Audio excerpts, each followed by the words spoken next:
বন্টন করি প্রত্যেক ঈদের মধ্যে, প্রত্যেক রোজা ঈদ আর কুরবানি দুইটার মধ্যে আমরা কিস্তির নাম আইছে 625টা নাম। এখন আপনারা এখানের মধ্যে দেখবেন আরো তো মানুষ হয়ে গেছে, 625 জনের মধ্যে আমরা এই নামগুলো যার যার ওয়ার্ডের মেম্বার যারা আছে, মহিলা মেম্বার আছে, তাদের মাধ্যমে আমরা এগুলা বন্টন করার চেষ্টা করছি। এবং কিছু নাম আছে আমরা এমপি সাহেবের মনোনীত কিছু নাম আছে, এটাও আমরা যার যার ওয়ার্ডের মধ্যে প্রত্যেক ওয়ার্ডের মধ্যে বন্টন করে দিছি।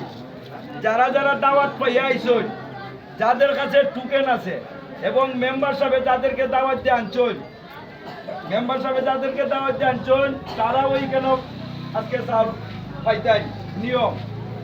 তবে এইখানে যারা আনা দাওয়াতে আইসই, যারা কেউ কোনো দাওয়াত দিছে না বা কোনো ধরনের আপনারা আওয়ার লাগি কোনো ধরনের রিকোয়েস্ট করা হয়েছে না, দয়া কইরা আপনারা